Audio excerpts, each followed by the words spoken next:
ഇന്ന് ഞാൻ അങ്ങോട്ട് പോയി അങ്ങോട്ട് ബൈ.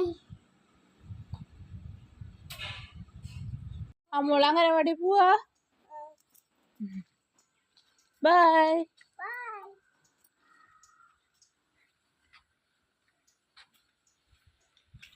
ഹലോ ഗായ്സ്, ഇന്ന് ആമിയുടെ അംഗനവാടിയിൽ ക്രിസ്മസ് സെലിബ്രേഷനാണ്. അപ്പോൾ എല്ലാവർക്കും ഇന്ന് സ്കൂളിലെ പിള്ളേർക്കൊക്കെ ഇന്നലെ കഴിഞ്ഞു. ഇന്ന് അംഗനവാടിയിലെ കുട്ടികൾക്ക് ഇന്നാണ്. അപ്പോൾ ആൾ റെഡ് ഫ്രോക്കൊക്കെ ഇട്ട് നല്ല സുന്ദരിയായിട്ട് പോവാണ്. ആ ഉള്ളിൽ കിടക്കണ ഇന്നർ ഇതിൻ്റെ അല്ല, ആൾക്കത് കുത്തുണ്ടെന്ന് പറഞ്ഞിട്ട് എന്നെ കൊണ്ട് ഇടിയിച്ചതാണ്. ഇപ്പോഴത്തെ പിള്ളേരുടെ വാശി അറിയാലോ. അപ്പോൾ പോണ വഴിക്ക് ഞങ്ങൾ ഫോട്ടോഷൂട്ടൊക്കെ നടത്തി. ചിരിക്കാൻ പറഞ്ഞപ്പോൾ പിടിച്ച മുഖമാണിത്. അങ്ങനെ ഇത് അംഗനവാടിയിലേക്ക് പോണ വഴിയാണ്. ഇത് അങ്ങോട്ട് അവിടെ കട്ടയൊക്കെ വിരിച്ചിട്ടുണ്ട്. നല്ല മരങ്ങളിലൊക്കെ ഇടയിലുള്ള അംഗനവാടിയാണ്. ഈ വട്ടം കിട്ടിയ അംഗനവാടി നല്ല സൂപ്പറായിരുന്നു. അങ്ങനെ ഞാൻ അയാളോട് ചോദിക്കുകയാണ് എവിടെ പോണേ, എന്താണ് പരിപാടി എന്നൊക്കെ ചോദിച്ചപ്പോൾ വായു അംഗനവാടി ഒരു പരിപാടിയാണ്, കം ഓൺ ലെറ്റ്സ് ഗോ എന്നൊക്കെ പറഞ്ഞിട്ട് പോവാണ്. പോയപ്പോൾ എന്താ ആരും വന്നിട്ടില്ല, ടീച്ചർമാരും ഇല്ല. പിന്നെ ഞങ്ങൾ എന്ത് ചെയ്ത് അവിടെ പുറത്ത് കളിക്കണ ഈ സ്ലൈഡർ ഉണ്ടായിരുന്നു.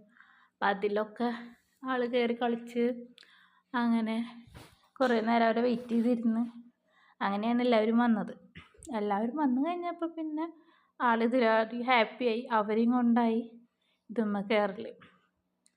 പിന്നെ ടീച്ചർമാരും ഓരോരുത്തരായി ആൾക്കാരും വന്നു കഴിഞ്ഞപ്പോൾ പിന്നെ നമ്മൾ പേരെല്ലാവരും കുട്ടികളെല്ലാവരും പേര് എഴുതിയിട്ട് ലോട്ടിട്ട് എല്ലാവർക്കും ക്രിസ്മസ് ഫ്രണ്ടിൻ്റെ ഗിഫ്റ്റ് കൈമാറി. അത് കഴിഞ്ഞ് കേക്കൊക്കെ മുറിച്ച് എല്ലാവരും ഓരോ പീസ് എടുത്ത് കഴിച്ച് ഇടയ്ക്ക് ഒരു ഗിഫ്റ്റ് കൈമാറുന്ന കണ്ടപ്പോൾ നമുക്ക് ശരിക്കും നൊസ്റ്റുമാണ് ഫീൽ ചെയ്തത്. കാരണം നമ്മൾ 90s കിഡ്സ് കുറേ കാലങ്ങൾ അങ്ങനെ ഗിഫ്റ്റൊക്കെ കൊടുത്തിട്ടില്ലേ ക്രിസ്മസിന്. പിന്നെ ഏതോ ഒരു കാലഘട്ടത്തിലാണ് എല്ലാവർക്കും ഇങ്ങനെ മേടിക്കാൻ പറ്റണില്ല പറഞ്ഞിട്ട് അങ്ങനെ നിർത്തലാക്കിയത്. ഇപ്പം വീണ്ടും കുട്ടികൾക്ക് അതൊക്കെ എക്സ്പ്ലോർ ചെയ്യാനുള്ള സാഹചര്യങ്ങളൊക്കെ ഉണ്ടാക്കി കൊടുക്കണം. കാരണം അവരും ഹാപ്പി ആയിരിക്കും. അപ്പോൾ ഇതേ ലോട്ടിട്ട് എല്ലാവരും ഓരോന്നോരോന്നായിട്ട് എടുക്കുകയാണ്. ആമിയുടെ ഇതെടുക്കാൻ വേണ്ടിയിട്ട് നോക്കി നിൽക്കണം.